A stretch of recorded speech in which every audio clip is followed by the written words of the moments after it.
Hi, Moon friends. How are you? I hope you had a good weekend and I hope you had a good day today. I'm maybe wondering if some of you got to work on your weekend news, wrote down some words, and drew a picture about what you did over the long weekend.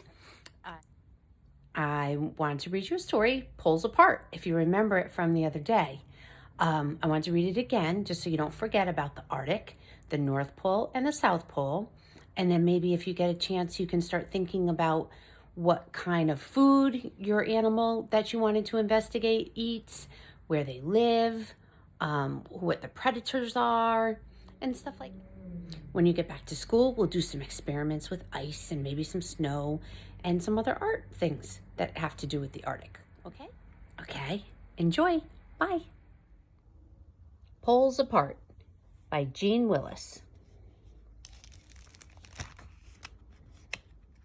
Do you remember what the poles are? The North Pole is up top, and the South Pole is way down under.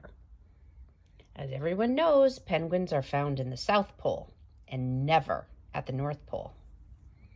Until one day,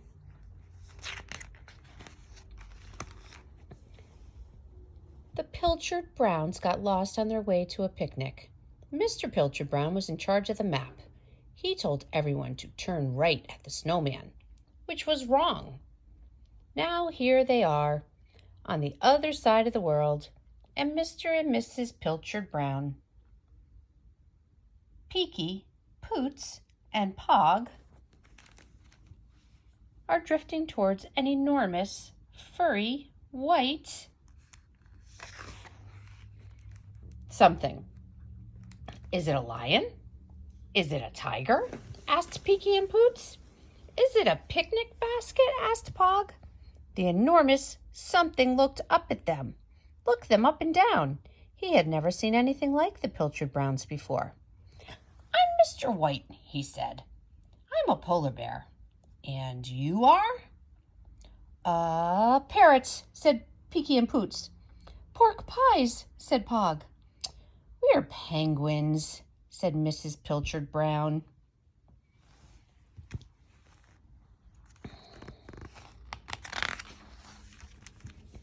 What are you doing here? Wondered Mr. White.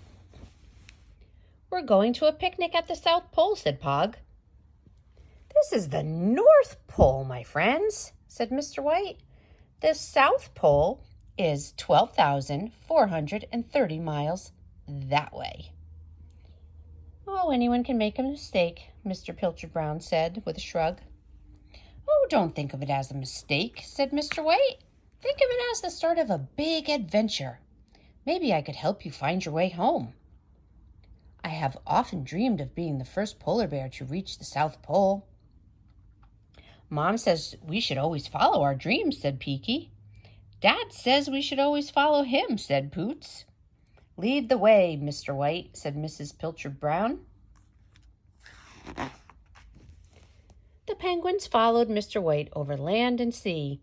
Eek, said Peeky. Whoa, said Poots. Can we have our picnic now? Asked Pog. But it wasn't the best spot. So they followed Mr. White all the way to the United States. Howdy, said Mr. Pilchard Brown. Busy, said Peeky. Buzzing, said Poots. Now can we have our picnic now? Asked Pog. Not yet, dear, said Mrs. Pilchard Brown. The U.S. was awesome, but it wasn't home. So they followed Mr. White all the way to England. How do you do? Said Mr. Pilchard Brown.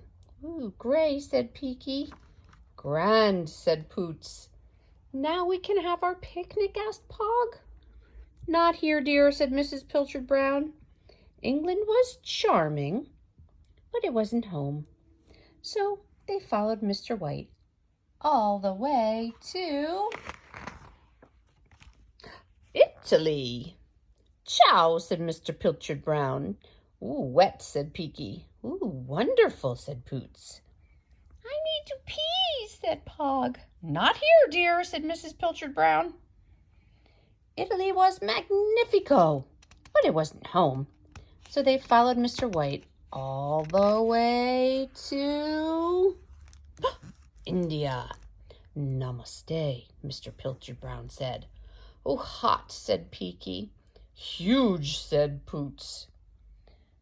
Put the python down, dear, said Mrs. Pilchard Brown.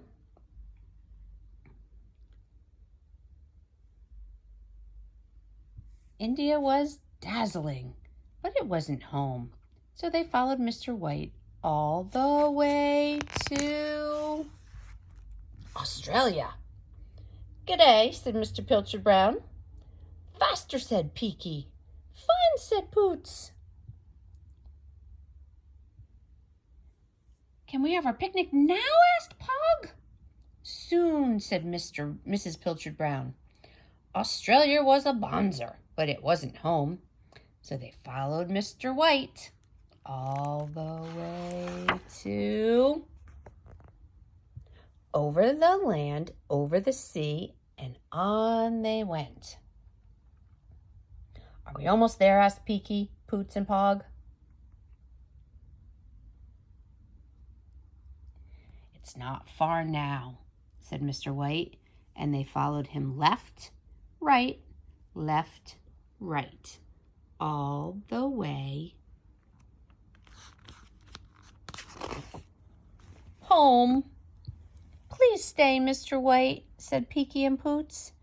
You can share our picnic, said Pog. But the South Pole wasn't his home. He was a polar bear, and polar bears live at the North Pole.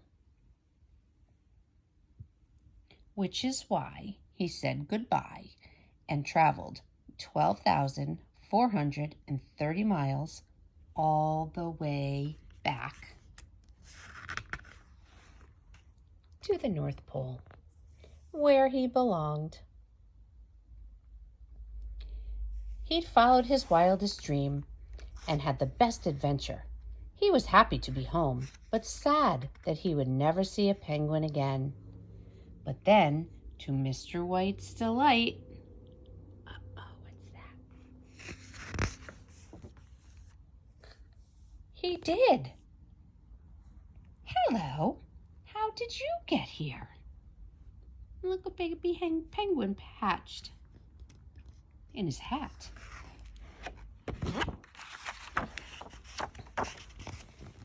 Then he heard a familiar voice. Someone put my egg in your hat, said Mrs. Pilchard Brown. Can we have our picnic now? Asked Pog. Please make yourselves at home, said Mr. White. And they did, because even though penguins and polar bears live poles apart, friends are always welcome. The end.